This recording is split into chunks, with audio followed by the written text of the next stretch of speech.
Welcome to Scale Her Up, the show for female business owners and leaders who want to grow profitable, sustainable businesses without burning out. I'm Dr. Brenda Hector, a business growth specialist helping women develop themselves and their businesses so they can achieve their goals and enjoy the lifestyle they dream of.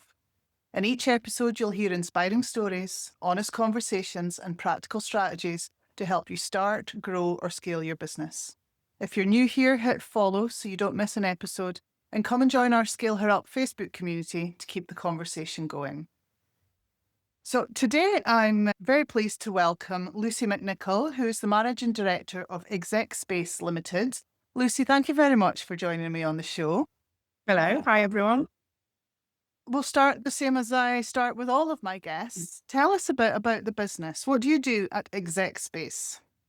Okay, thank you. Firstly, thanks very much for having me on. Exec Space, at the heart of its business, is a venue finding agency. So we take the time and hassle away from corporate and domestic businesses who need to arrange meetings and events, book restaurants, book groups of bedrooms. So we mostly do that all over the country, working in key cities. Aberdeen, Edinburgh, Glasgow, Manchester, Birmingham, London City are the key cities, and we do some international activity as well. And as I say, it's really helping those people who organising a meeting is not their day job. So we can take the hassle out of it, save cost, help them negotiate the best prices with hotels and venues, etc. So yeah, it's a fab wee business, and it's fantastic to see some amazing events that we book all over the country, and some happy clients at the end of it. So what type of businesses are you helping? Yeah, in the main, we look after Scottish Government departments, so anything NHS, etc. We look after professional services, so Grant Thornton, Aberdeen Investments, Phoenix Standard Life, so quite a few of those. We look after quite a bit of training for RSM when they take on interns every year. So mostly, I would say, financial-based professional services, but really all types of industries. As I mentioned, I was recently in Aberdeen at the Subsea exhibition, and there's quite a lot of decommissioning meetings going on at the moment, as you could probably imagine. And actually, a lot of those meetings are taking place in England rather than Scotland. So we can really help with a lot of those events because the customers using us might not know venues in those other cities, for instance. Yeah, so if you don't have a knowledge of the geography or the venues in what's Yeah. not your home city, but yeah, I can definitely see the benefit of getting somebody who's got that expertise to help you with that. You might need to talk to 12 venues, for instance, to get the one you want, one that can help you with the dates, and the one that's going to give you a price you can work with. And I guess the important factor is understanding what the customer wants to then go to the venue and make sure that you can deliver what they Yeah. what Yeah. they We've got quite a good process for getting a clear brief. Anything from actual 200 people right through to sentiment of what the customer's trying to achieve. And again, everyone will know there's very varying types of venues. I've been in hotels for 30 plus years now. So I love hotels and venues, but they're very different. So it's really good actually to understand the vibe of what the customer wants for their either employee event or customer event. And it's really good to understand what they're trying to achieve from it at the end of the day. And as I say, sometimes budget can be quite stretching. They really want to achieve something that they might not have the budget for. So we help them as much as we can. And the negotiation skills are a key part of that as well. And quite often we save customers so much money just because we'll negotiate a better cancellation term for them or a better release period. Or if they want to book for 200 people, but they're not sure 200 people are going to turn up, we'll contract for 150 people to make sure they're not out of pocket, etc. So there's quite a few things that just come through on a contract, which again, if you're not used to looking out for those pitfalls, then and we pay the bill for a majority of our customers as well, which is obviously really helpful because everything then is just on one purchase order and it makes it seamless. I was just thinking as you were talking there, if you're not used to booking venues or it's something that you only do occasionally, there'll be loads of things that you don't know. Absolutely. So let's say I'm thinking of running a conference or a training course or something, and we talk about unconscious incompetence. So I don't know that I'm no good at it. What Yeah, would be the exactly. things that usually you have to cover for a customer that they don't know they don't know? Yeah, funnily enough, we literally just put a post out yesterday on our socials with the top 5 questions to ask yourself if you're looking to book an event or a meeting, covering exactly that. Quite often, customers might not realize you mentioned a training event there. You're really going to want natural daylight for a training event. You don't want to be in a basement room. Yeah. And all those kind of things help. Quite often, audio-visual equipment can be quite expensive. So again, you need to make sure what the hotel is including, because that can save you quite a bit of money. And that might be the difference between picking one venue over another if you have to bring your own AV equipment in. We know, quite frankly, which properties have got really good Wi-Fi, because again, it makes a huge difference. Everyone's trying to log 2 or 3 handsets on at once, aren't they, by the time they've done their iPad, their laptop, and their phone? And so just things like that. And then everything down to the flow of an event. If the event's over 2 floors, the flow of delegates, is that going to work? Are they going to have enough time for a decent coffee break? Everyone's very conscious of what food is being served at the moment, that it's healthy and tasty and obviously looks visually great. And there is trends, like I guess there is in every business, but what we're looking at the moment, it was sustainability, and that's now an expectation from our customers that a venue is suitably sustainable. And now it's moving into things like neurodiversity, which actually we're hosting our own webinar for customers in a couple of weeks to understand how, as a business and as a venue, you can accommodate neurodiversity, because there is some really serious stats that are indicating a lot of people won't attend a meeting if they're neurodiverse because they don't think they're going to be comfortable. They don't think they're going to get the most out of the meeting. So you're looking at a good 25% of delegates that you're missing out on if you're not obviously accommodating some neurodiversities. So we help with all of that. But yes, tell I'm quite excited. I do get quite passionate about it. I'm quite excited about how we can help customers. And quite frankly, it is years of experience across ourselves and the team. That's really helpful, actually. I've just written that list there, and there are things on there that I wouldn't have thought about. So yeah, and I go to a lot of conferences and run events myself. Yeah, very interesting. I guess I can't have you on and not ask about the hospitality industry. You said you've been in hotels and hospitality for a long Yeah. time, and you were up in Aberdeen last week, and I think I saw that 2 or 3 last week. With There's been lots of cafes and restaurants and everything closing down over the last Yeah. quite a lengthy period now. There are more and Mhm. more folding. What's your take on the state of the hospitality industry at the moment? Yeah. You know what? It's been an absolutely fantastic career for me and many peers and colleagues we call hospitality a bit of a village, because we've either all worked with each other at some point or intersected. And yeah, it's a bit of a shame. It's not just hospitality industry, but essentially the introduction of minimum wage, then the introduction of the previous year, and at the same time as food cost it was rapidly increasing and is still continuing to increase, it puts so much pressure on the bottom line of any hospitality businesses. Restaurants feel it more so than venues and hotels, because there is clearly other ways of generating revenue in hotels and venues. Restaurants are there, that's it. It's food and employees, food and labor. That is your 2 biggest costs. And quite frankly, when they were already running at such low margins, by the time rent's then gone up for 2026, they're not making a profit. And it is so sad that we see so many of these high street and smaller, quirky restaurants having to close because they just can't afford to operate. I don't know the answer. I wouldn't profess to, but yeah, I think it's a real shame. I know Aberdeen specifically were trying to. I think they're starting a restaurant promotion actually in a couple of weeks, and again, it's all aimed at trying trying to get people out into restaurants. But I'm not sure it's going to be a short-term fix either. And are people's buying habits different? Are there less customers, less people eating out than there used to be? Or is that just, I wouldn't have specific stats on that myself. I'm in city centre Edinburgh, and I have to say, every time I'm out, the restaurants are heaving. The yeah. restaurants are busy.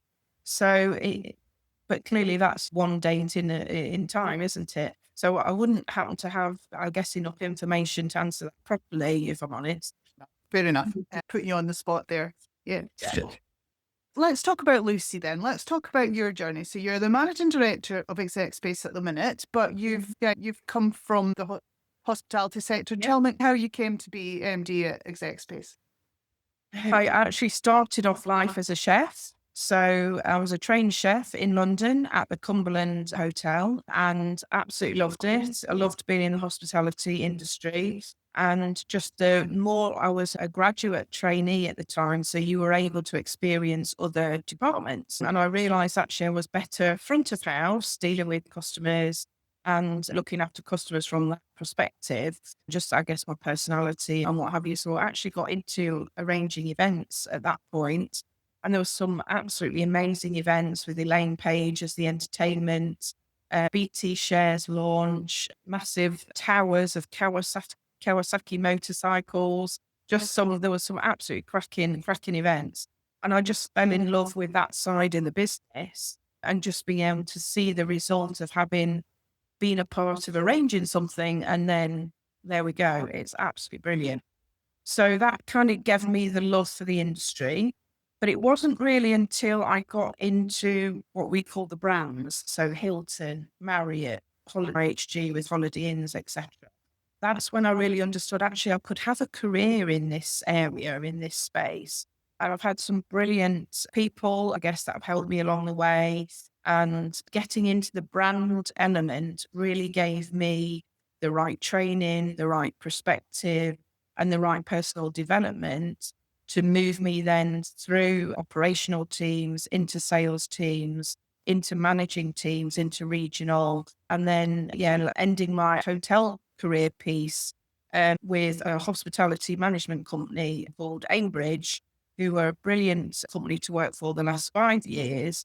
And that really got me into larger collaborative departments of commercial teams, operations teams that were managing 90 plus hotels across UK and Europe. And when you get into that space, you're really then managing up the way because your customers become owners. So owners that actually own the bricks and mortar of a hotel that you're managing and try to make the best profit for them as you can. Yeah, it was quite a great trajectory, but it has been across over 30 years. And just bringing that kind of experience to bear and to see other people coming through the industry and helping them succeed and helping them see that actually the hospitality industry is a fantastic career. I did my time. I was a waitress at Pizza Hut. Absolutely loved it. I was behind the bar at Toby Inns. Absolutely loved it because that was part of your social life as well. And as I say, I'm now in my 50s, looking back after having such a fantastic career in hospitality. And I know the owner of this business, Emma Little, and I was her account manager for many years. And when she approached me to have a think about the role coming on board as MD, I originally was like, oh, okay, a bit of, I guess, imposter syndrome jumped in, if I'm honest. I was thinking, I can't do that. I've never considered being an MD of anything. But in reality, the job I was doing before was a bigger job with a lot more responsibility and a lot more people to manage. It was just a different title. So pretty much 12 months into this business now, absolutely loving it and being given the autonomy to grow the business in a way. We wanted to grow it quite slowly and safely. And that seems to be what's happening. So loving it.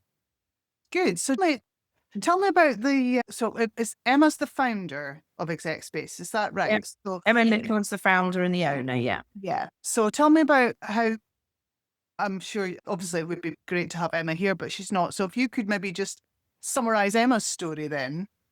Yeah, she started off selling vacuums.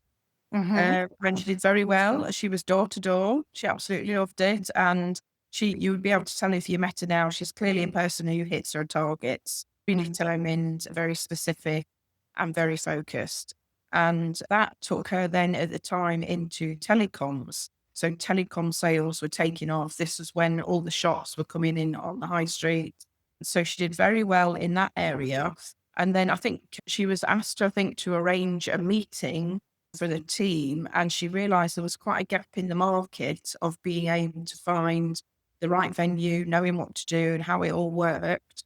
So she was very savvy to see that there was a gap in the market in terms of setting up this business in Scotland that could help customers. And that was 18, 19 years ago now. And she started the business with just herself and a couple of colleagues.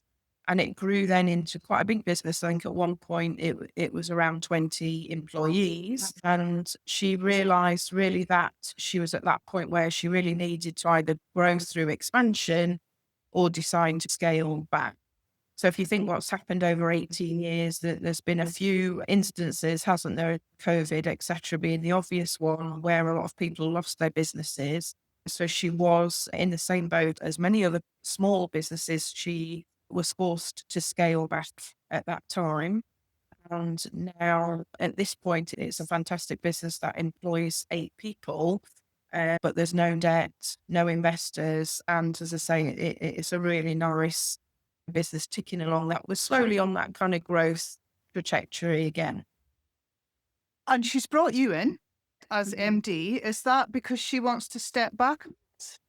Yeah, Emma had already stepped back. There was a previous MD of the business who took it to a great place after COVID. That lady then she lived in a different part of the country, so she wanted to move on. Hence, Emma was looking for a new MD. But it worked quite well in that actually I was the first hotelier that Emma had employed in this role. And that does genuinely bring a different perspective because, quite frankly, I can see the other side of the fence and how it operates, and quite frankly, how to get the best deals and the best prices. So it's had a bit of a knock-on added benefit that I've been able to bring a new perspective. So that's enabled us to start some new revenue streams. Previously we weren't looking after group bedrooms, to be honest, but it's actually just a small jump from booking meeting rooms to booking group bedrooms. And since then, we've been able to win some very lucrative contracts to help customers around Scotland specifically book group business. Yeah, that's all worked out really well. But yeah, Awesome. it's been stepped back now for a while. Awesome. Okay. Yeah, you've touched on it there, but I wanted to ask about what you've done in the year since you joined. What are the strategies that you're working on to grow the business? Have you got some tips for the listeners? The first thing I do was really set about to understand and get to know the key customers. Like any business, it was pretty much an 80-20 rule in terms of the top 10 customers were giving us pretty much 75% of our revenue at the time. So that is a positive and a negative, but you could say. So obviously all eggs in one basket. But setting out to understand what those customer needs were, I quickly understood that actually there was quite a few other areas of business that they were working on which touched what we helped them with, but they were having to go elsewhere to get it. So I quickly realized that actually by expanding our services, we could help them with, quite frankly, growing our market share of more of the business that they did. So that was things like helping them with audio visual, helping them with delegate technology, helping them book keynote speakers and hosts, booking bedrooms for them. We quickly realized that if we could partner with a trusted travel supplier for flights and trains, etc., then we would be able to add that service to the customer as well. And one customer even books berries with us at this point. So like, great, I'll take that. So just getting to know the key customers enabled us to quickly see where we could expand. And again, it wasn't really that big a jump from what we were already doing. So that was a key area. I then set about say, right, clearly there's quite a specific industry that needs and uses our services, kind of professional service type industry. So we can get more of those, because clearly if this big chunk of companies are using us, then, that's a great way to get more of the same. So delighted to say that's also been happening over the last 10 months. And it just really does coincide with, there's a bit of an increase of fintech at the moment in Scotland. There's an increase in smaller private banking, private wealth. So we are taking advantage of those companies. And what is absolutely fantastic, and I cannot take credit for it, but the customers who used Exec Space previously, that have then gone on to these new companies, have been contacting us to say, oh, we used you before, can we use you again as part of this new business we're setting up? So we're delighted. So I'd literally just written an email this morning where I'd advised we'd taken on 34 new smaller businesses last year in our kind of pipeline of accounts. So I think that that's absolutely fantastic. So I'm delighted with that. And then, as I mentioned, just introducing these other services and winning a contract on the back of other services, which will be quite a nice contract for us this year to, again, quietly grow under the radar. Yeah, just I've set it out to be 5 pillars of growth. And again, just doing it quietly and slowly and strategically. Yeah, I'm quite happy with how it's going at the moment. Good. Good. Yeah, it sounds like exciting times. Obviously, you're the MD, and a lot of the people that I interview are the business owners, but really the responsibility is very similar. What have you learned about yourself being responsible for a business now? Yeah. Again, I guess when I came in, I quickly understood that I didn't understand as much about the P&L in a smaller business than I probably needed to. Emma and finance director have been very patient with me, shall we say. And that's really something I'm under the skin of now, having done the budget at the tail end of last year for this year. That's really interesting, actually, because you're saying it. You've been involved in bigger organizations, but actually the understanding, you need a broader understanding, even though it's a smaller Yes. business, but because you're responsible for all of it rather than just your part of it. Yeah. Yeah. So previously, I would have pretty much been responsible for the sales cost and expenditure and top line. But very rarely would I have really gotten involved in any EBITDA or gross profit at that point. And coming into this business, clearly, every penny's a prisoner of being in a small business. And understanding that you're on track with costs is absolutely key. I was one of the people that would have spent money before.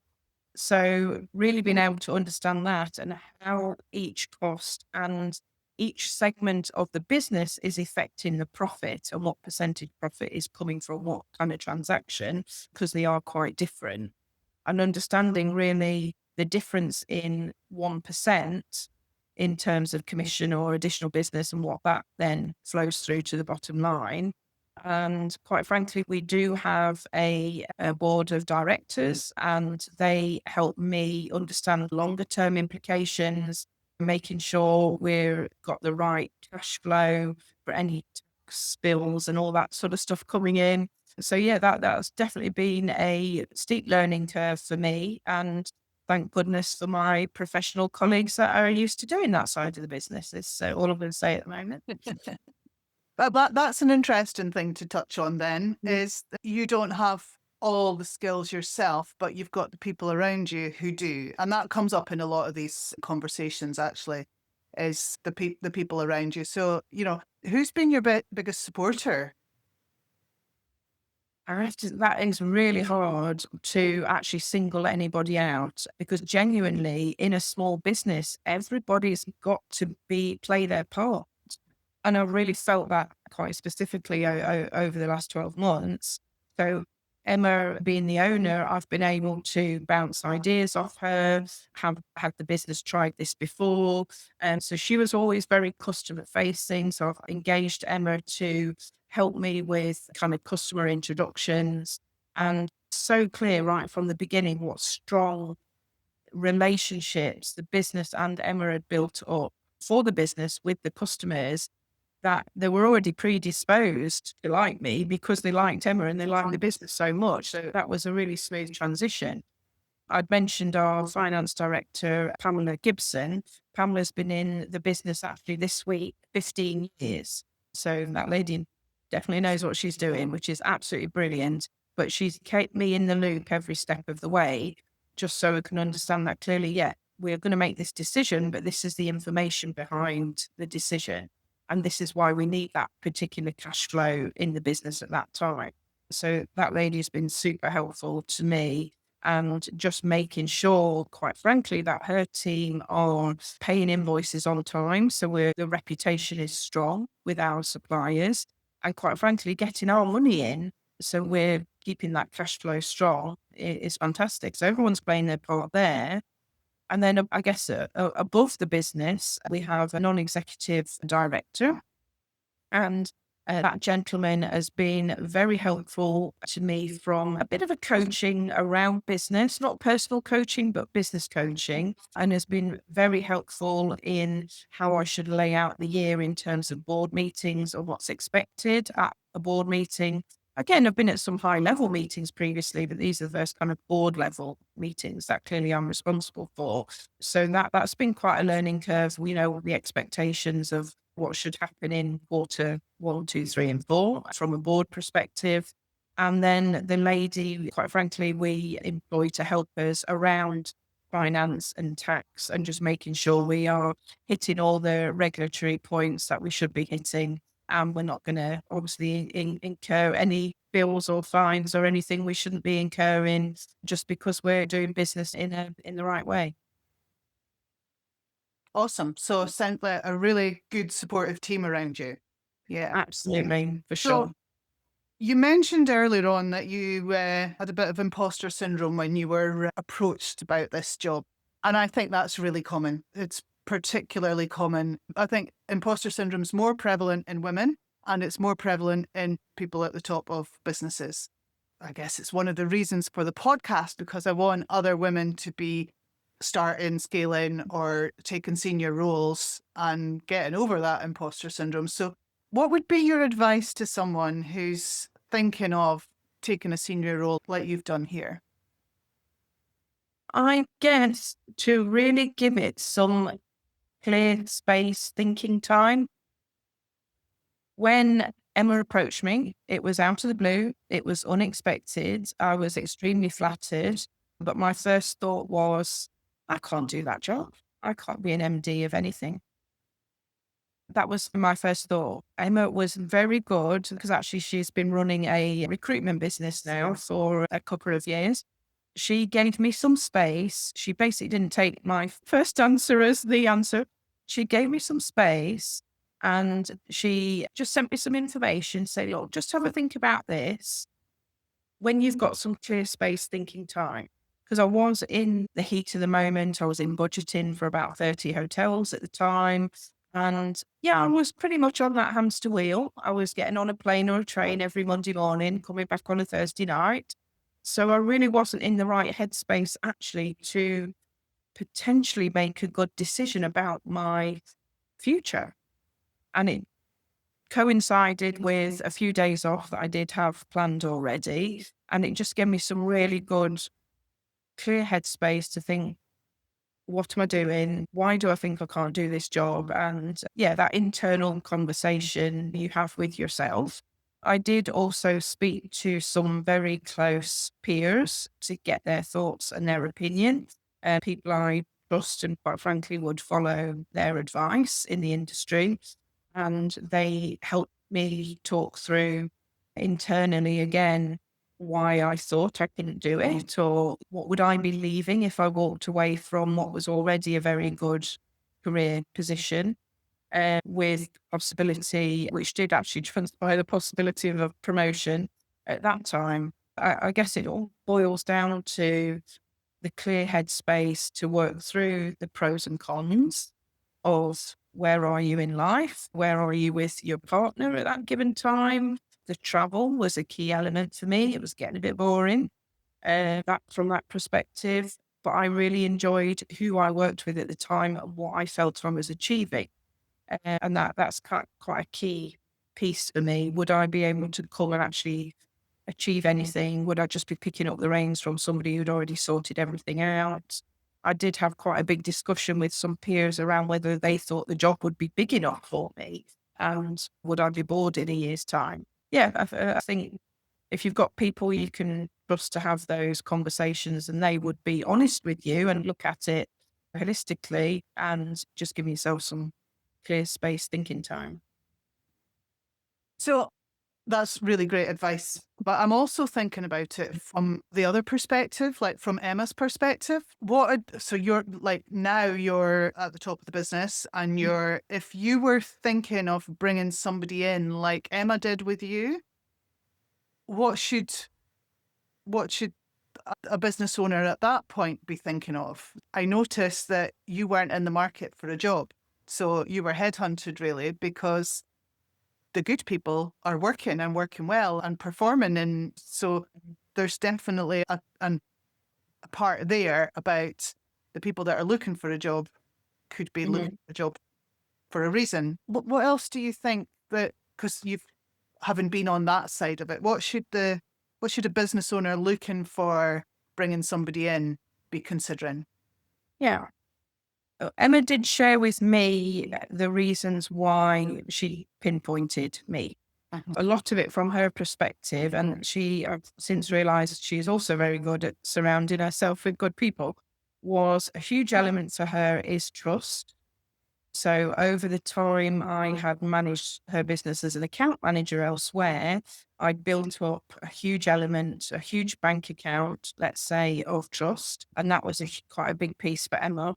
Surrounding yourself with good human beings at the base. And then clearly, if you know that it's a specific skill set, you've got to marry up a skill set. Just because somebody is a good human being doesn't necessarily mean they can do the job. But it is definitely coming into this business. I would say every single person in this business at the base is a good person, is a good human being. And it is start with that. Some elements can be trained, but some elements you clearly need a specific skill set in.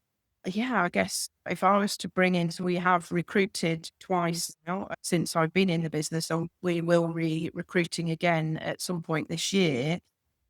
I think I come back to that bit where it is a village and you already would, if you've identified a need role in the business, I would think it's pretty similar in most industries. You already have a bit of a catchment of people that you would say, this would be, in my mind, this would be my ideal person for the role. Who is in the market right now that I would approach? And if you're lucky enough to be able to do that, fantastic. If almost you going out to the market cold, then you've really got to do your due diligence. I think, I guess, in any business, because it takes takes a while to find somebody. Then you might potentially have to wait for them for 3 months at that level. And if it doesn't work out, it's potentially going to take 6 months to get rid of them. Say hire slow and fire fast, don't they? Yes. So I guess from that perspective, but I very early on in my career with Marriott, as I mentioned, the training that those guys delivered at that point was fantastic. They took me through behavioral interviewing. And it's something I have used in my career because I've interviewed quite a few sales professionals.